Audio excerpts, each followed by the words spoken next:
Hello everyone, welcome back to my channel friends. आज के video में हम एनसीईआरटी की समरी का नेक्स्ट चैप्टर डिस्कस करेंगे, जो कि हमारा सीटेट पेपर फर्स्ट के लिए है।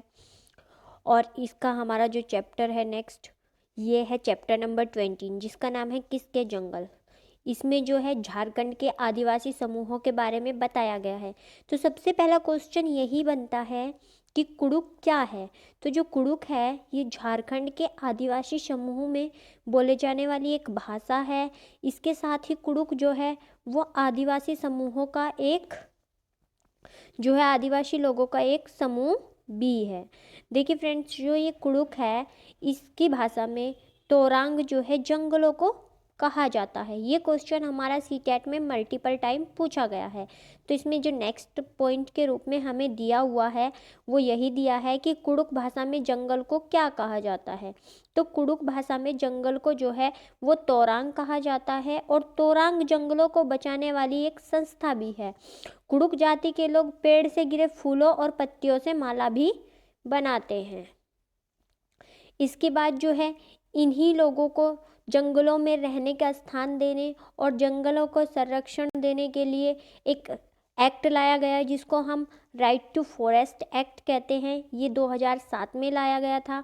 और इस एक्ट के अकॉर्डिंग जो है, जो लोग जंगल में 25 सालों से रह रहे हैं, उनका उन जंगलों और वहाँ पर उगने वाली चीज़ों पर अधिकार है। उनको ज़बरदस्ती वहाँ से हटाया नहीं जा सकता। जंगल की सुरक्षा का कार्य वहाँ की ग्राम सभा द्वारा किया जाता है। कई जगहों पर यह भी पूछा जाता है कि राइट टू फॉरेस्ट एक्ट किससे संबंधित है। तो ये उन समूहों से संबंधित है जो लगभग 25 साल से गाँव में रह रहे हैं और उनका अब जंगल और उसकी उपज पर अधिकार है। नेक्स्ट जो है, ये क्वेश्चन भी मल्टीपल टाइम सीटेट में पूछा गया है, जिसमें ये पूछा जाता है कि एक टीन जमीन का क्या अर्थ है। अलग अलग पर्सपेक्टिव से इस क्वेश्चन को पूछा जाता है। तो एक टीन जमीन का जो अर्थ होता है कि एक टीन बीज को हम जितनी ज़मीन में बो सकते हैं उसको एक टीन ज़मीन कहती है।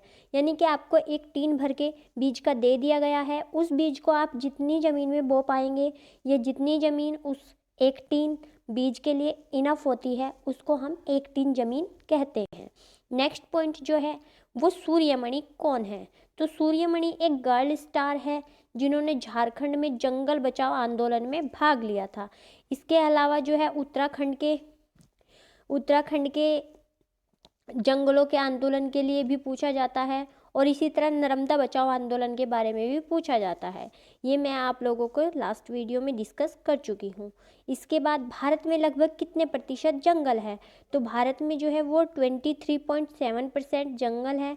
हालांकि वर्तमान में ये रेशो जो है वो बढ़ गया है, ये अभी 24 पॉइंट समथिंग हो गया है। नेक्स्ट पॉइंट है कि मिजोरम की प्रमुख फसल क्या है। तो मिजोरम की प्रमुख फसल चावल है। चावल के बारे में हमने किसी प्रीवियस वीडियो में भी बताया था कि सबसे ज़्यादा चावल जो है कहाँ पर उगता है। तो सबसे ज़्यादा चावल जो है उड़ीसा के कालाहांडी जिले में उगता है। आदिवासियों का प्रमुख नारा क्या है।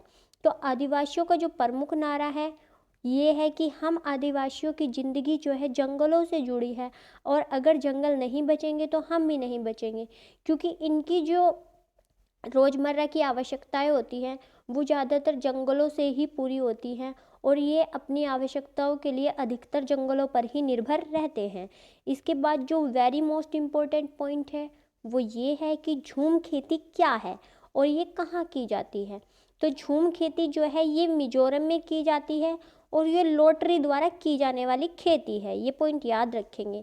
झूम खेती में एक फसल को काटने के बाद कई वर्षों तक ज़मीन को खाली छोड़ देते हैं, और उसमें जो घास झाड़ या बांस वगैरह उगाते हैं उनको उखाड़ते नहीं, बल्कि उनको काटकर जला देते हैं। इसका आप एक एक वर्ड याद रखेंगे, क्योंकि इससे मल्टीपल टाइम और मल्टीपल क्वेश्चन बन चुके हैं। फिर उस राख को, जो वो राख होती है वो ज़मीन को उपजाऊ बना देती है, यानी कि इसमें किसी भी तरह का कोई उर्वरक या खरपतवार यूज नहीं किया जाता है।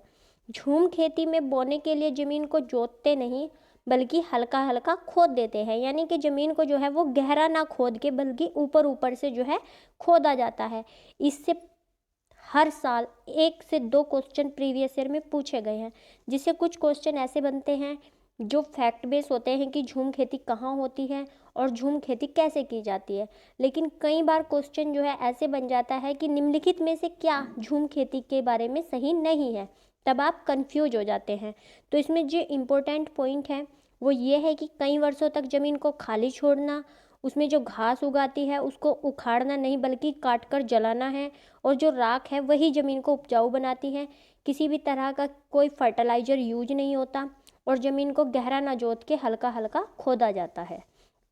इसके बाद हमारा नेक्स्ट जो पॉइंट है वो ये है कि आदिवासी लोग जो हैं वो जंगलों को क्या कहते हैं। तो ये जंगलों को उनका साझा बैंक कहते हैं, क्योंकि उनकी जो इनकम होती है वो जंगलों पर ही निर्भर होती है। नेक्स्ट जो हमारा लेसन है वो है लेसन नंबर 21, जिसमें जो है ग्रेगर मेडल के बारे में बताया गया है, जिन्होंने हमारे आनुवांशिकता पर खोज की थी और उसके बारे में बताया था। तो चलिए देखते हैं इसमें क्या है। तो इसमें जो सबसे पहला पॉइंट है, ग्रेगर मेंडल कहाँ से थे। तो जो ग्रेगर मेंडल थे ये ऑस्ट्रिया के थे और इनका जन्म 1822 में हुआ था। इन्होंने 7 सालों तक लगभग 28,000 पौधों पर प्रयोग किया। आनुवांशिकता की खोज किसने की। तो जो हमारी हेरिडिटी है उसकी खोज ग्रेगर मेडल ने मटर के पौधों पर प्रयोग करके की थी। ये भी पूछा जाता है कि आनुवांशिकता की खोज किस पौधे पर हुई थी। तो ये मटर के पौधे पर हुई थी। मटर की फलियां हमेशा जोड़े में होंगी तथा बीज का रंग हरा या पीला होगा। ये पॉइंट आपको ध्यान रखना है कि मटर की जो फलियां हैं वो हमेशा जोड़े में होती हैं। ग्रेगर मेडल के आनुवांशिकता के सिद्धांत को उनकी मृत्यु के बहुत सालों बाद मान्यता मिली। तो ये पॉइंट जो है याद रखना है, जब वो जीवित थे और जब उन्होंने इसकी खोज की तब उनको इसकी पहचान नहीं मिल पाई। उनकी मृत्यु के बाद ही उनके इस सिद्धांत को माना गया। अब इसके बाद दिया गया है पोलियो। पोलियो के बारे में ये दिया गया है कि पोलियो एक वायरस है, ये कोई आनुवांशिक रोग नहीं है। पहले ये माना जाता था कि पोलियो जो है वो एक आनुवांशिक रोग है, लेकिन ये वायरस से होने वाला रोग है। इसके बाद हमारा नेक्स्ट चैप्टर आता है जिसका नाम है फिर चला काफिला, और ये हमारा चैप्टर नंबर 22 है। तो इसके में जो है सबसे पहला पॉइंट है कि दशहरा किस ऋतु के बाद मनाया जाता है। तो दशहरा जो है ये वर्षा ऋतु के बाद मनाया जाता है। इसके बाद जो नेक्स्ट पॉइंट है ये इम्पोर्टेंट है कि पूरन पोली क्या है। तो पूरन पोली एक रोटी है जो गुड़ और जैम से बनाई जाती है और मसालेदार कढ़ी के साथ खाई जाती है। ये पॉइंट प्रीवियस ईयर में पूछा जा चुका है, तो आप ये याद रखेंगे कि पूरन पोली क्या है। पूरन पोली एक मीठी रोटी है जो गुड़ और जैम से बनाई जाती है और खाई किसके साथ जाती है, ये मसालेदार कढ़ी के साथ खाई जाती है। गन्ने की फसल को अधिक पानी की आवश्यकता होती है। इसके बाद नेक्स्ट पॉइंट है कि जो नागपुर है वहाँ पर दाल में मीठा डालकर खाते हैं। और ये जो चैप्टर है ये हमारा NCERT का लास्ट चैप्टर है। तो फ्रेंड्स आज तक मैंने आप लोगों के साथ 3rd to 5th की समरी जो है बिल्कुल पॉइंट टू पॉइंट डिस्कस की है। आई होप आप सभी को ये पसंद आई होगी। इसके बाद हम CTET और UPTET पेपर सेकंड के लिए जो है हमारी NCERT की समरी शुरू करेंगे। पेपर फर्स्ट की समरी हम ख़त्म कर चुके हैं। ये जो हमारा लास्ट पॉइंट बचता है वो ये है कि जो कैरावेन है ये क्या है। तो कैरावेन जो है एक बस या कार या घोड़ा गाड़ी है जिसमें रहने तथा जीवन संबंधी सभी सुविधाएं उपलब्ध होती हैं। ये क्वेश्चन जो है अभी रिसेंट 2021 में जो ऑनलाइन CBT बेस्ड जो हमारे एग्ज़ाम चल रहे हैं उनमें ही पूछा गया है। ये 16 दिसंबर को पूछा गया क्वेश्चन था। तो फ्रेंड्स आज की वीडियो में इतना ही। इस वीडियो को देखने के लिए आप सभी का धन्यवाद।